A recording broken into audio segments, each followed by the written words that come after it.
Alright, welcome to my code demonstration and my explanation of essentially my Python coding for this end of the year project. Okay, so we have here in the final presentation project 1, 2, 3, 4, 5, 6, 7, 8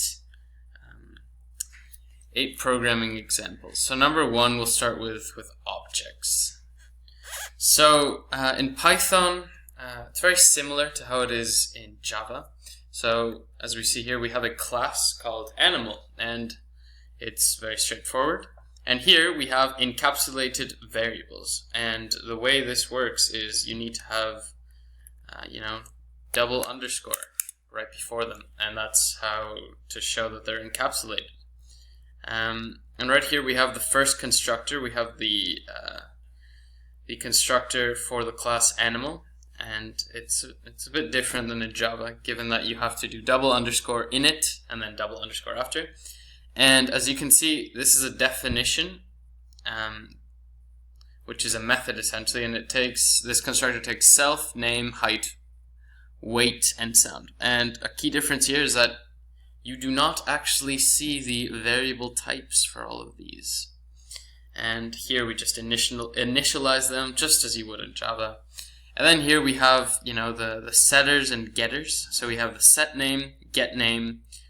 These are all in definitions or essentially methods in Java, and there is no return type because Python is a duck-typed language, which means it does not matter. It doesn't care essentially what you don't have to tell it the implicit variable type, because it'll find that out for itself. We have a toString method here, so these little bracket thingies, like these braces, essentially what they do is that, so you see over here self.name, so it takes name. What this bracket does is that it inserts the information. So for example, let's say we have this animal object, so let's say we pass it whiskers, so this bracket will actually print out as whiskers is 33 centimeters tall and 10 kilograms and says bark. So essentially this is a much easier, and it's a very cool way, I think, of actually making sure that the variables passed in are printed out in a fairly easy manner. And then we have another class here, animal testing, and it's essentially just getting type. Right, now on to the next programming example. So essentially Hangman. It's the game Hangman. Right off the top, we import here the random, I guess, not project, but random library. Yes, and that allows us to input a bit of randomness into this game, which is necessary.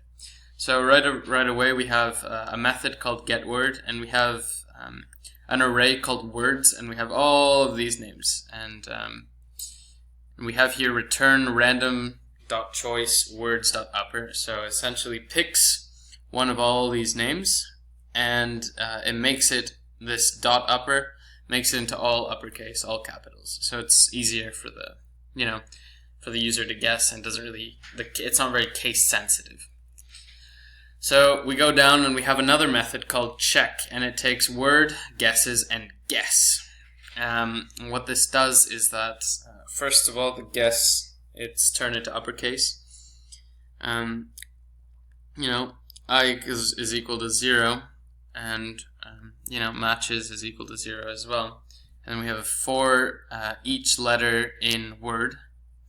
And then an if letter is in guesses, status is equal to status plus letter, or else status is equal to status plus star. Essentially, the star means that it's not there. And the conditional statements in Python are extremely similar to the ones in Java. And we go down and we have more conditional statements. So if matches is greater than 1, so let's say the letter in the word guess, if you guess the letter S, it'll show up twice, so it'll tell you in what two places that particular letter shows up. And then else if, the word does contain the letter, gives you the one time, and then else the word does not contain the letter, and it returns the status. So right here the status is how many words you've guessed thus far. And the start here, just going back, it essentially shows, like, let's say the word again is guess. I'll just type it out here quickly. So let's say on the first time you guess S, it'll show up like that, like star star star SS. On the star shows that the letters that you still have to guess. Alright, now we go into the main method. So we have word is equal to get word. It gets the word.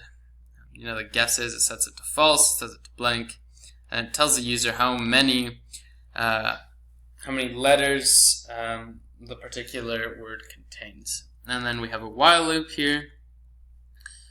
So while guessed is not true, essentially.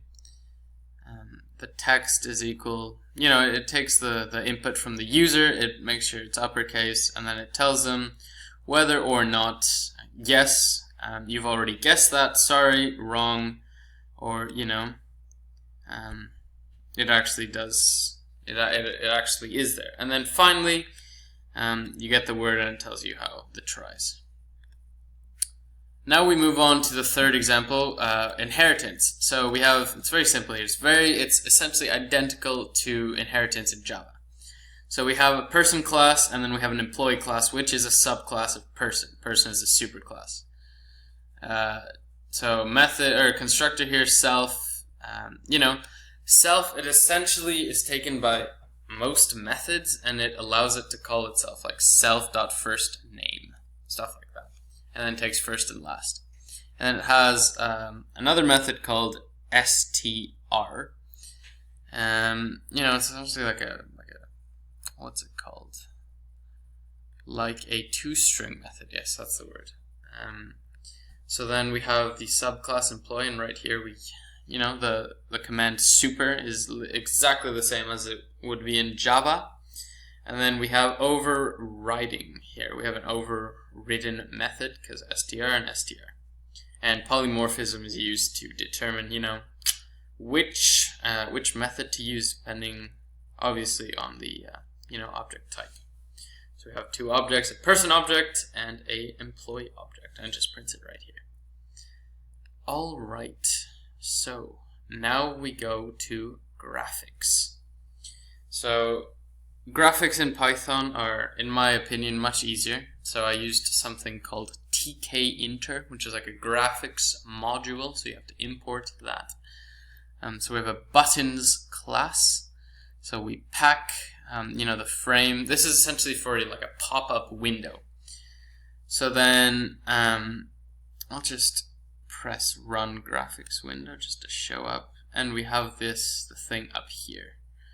So this command print button, it tells you that it's in the frame, and it says print message. It's this big thing, and it's the command, and it tells you, this essentially tells what side. So if you say left, that essentially means it's going to go as far left as it can. And that explains why the next button, quit, is to the right, even though I put left, because the button quits went as far left as it could, because print message obviously was there before.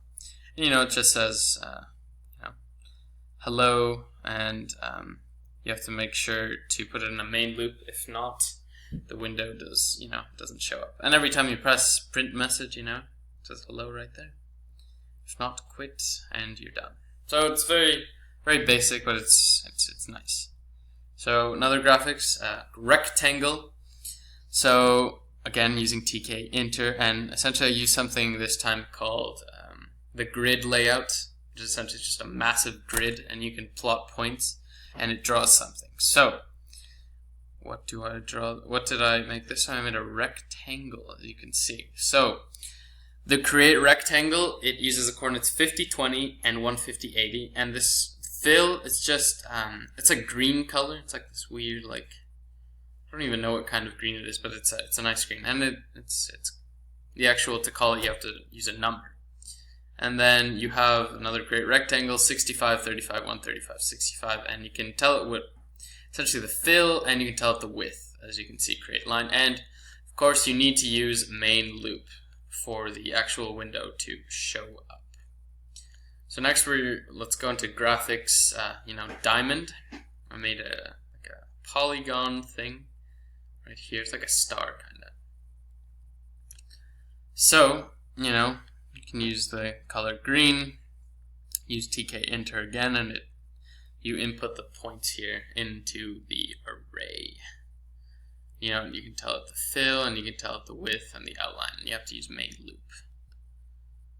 Alright, so now we have another GUI example, essentially buttons again. We run it, it says press me, essentially the same as before, and we use main loop, and we use sticky, which is an interesting command. There are countless commands for graphics in Python, and I only barely touch the surface, so I only use the most basic ones. Use root, and of course you have to loop it. So that's it. Thank you.